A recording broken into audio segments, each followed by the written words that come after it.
mianatra eo atongotry Jesosy isan'andro.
Miarabantsika tsirairay avy indray tratra ty alarobia fa raika amin'ny telopolo volana May ty ary manana fahasoava mitombo amintsika tonga eto amin'ity lesona ho an'ny lehibe ty mialohan'ny dirantsika ny amin'izany dia vavakintsika.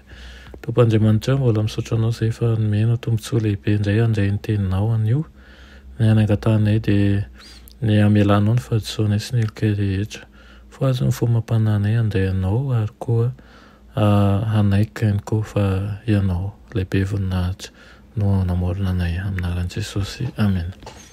Voaten'ny lesona antsika androany dia manao hoe antso ho amin'ny fahatokiana. Antso ho amin'ny fahatokiana. Izao ny afatry ny anjely faharoa amin'ny Apokalipsy 4:12. Rava Babilôna lehibe. Ao amin'ny Apokalipsy 7:12 ilay vehivavy lazaina ho Babilôna ara-panahy izay miakanjo volomparasy jaky dia mitaingina ny biby dimy volonjaky ary mampisotro an'izao tontolo izao ny kapoaka ny feny divay ka mahamamo azy amin'ny fahadisoan-kevitra.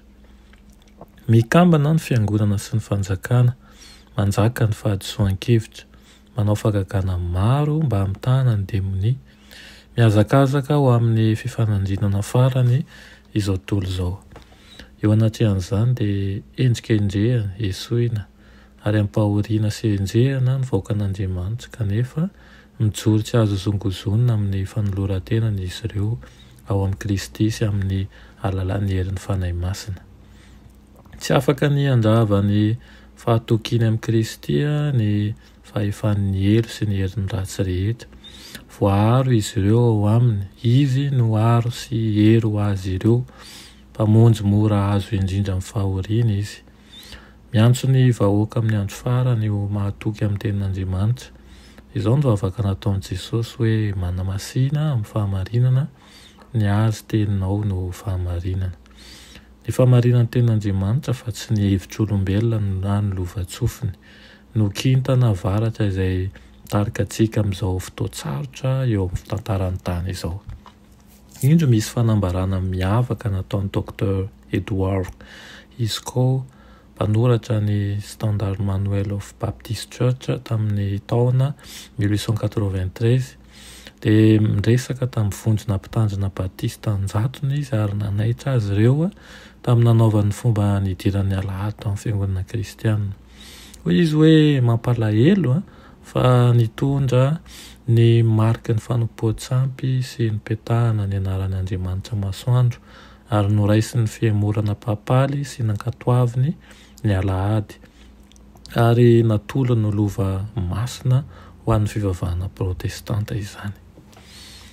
Asaiko ianao hamaky ny Exodus 20:1 ka hatramin'ny 20 izay ahitanao ihany koa hoe ny afatry Ezekela ahoana ny tena ifandraisan'ny sabata amin'io antso amin'ny fahatokiana io.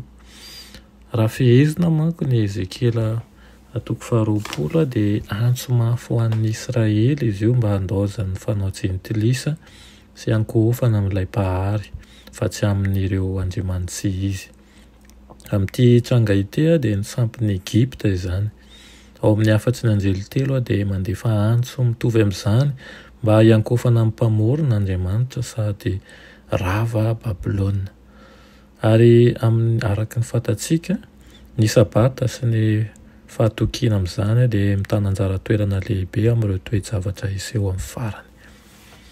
Raha fitinina izany lesinantsika an'io dia asaina tokoa isika hitoky ny amin'ny tenin'Andriamanitra. Hitoky izay lazainy ary tsy hanova izany amin'ny araky ny eritreretintsika fa dia ampinoana ary andeha ampahatokiana lahateraka izay sitrapon'Andriamanitra. Ny riko dia tsy salasala ianao ny amin'ny tenin'Andriamanitra satria izany no finoana, satria toromarika avy amin'Andriamanitra mba ahafahantsika ihany koa miray aminy. Ray Andriamanitra rainay tsara indrindra mbola misaotra anao ny amin'izany lesona nomenao anay an'io izany. Angataka ny fanahinao masina izay mba hiasa ao am-ponay tsirairay avy ka tsy salasala izay indray ny teninao fa hijoro mandrakariva hatrany amin'ny fahatokiana sy fahanarana anao. Amin'ny anaran'i Jesosy, amen.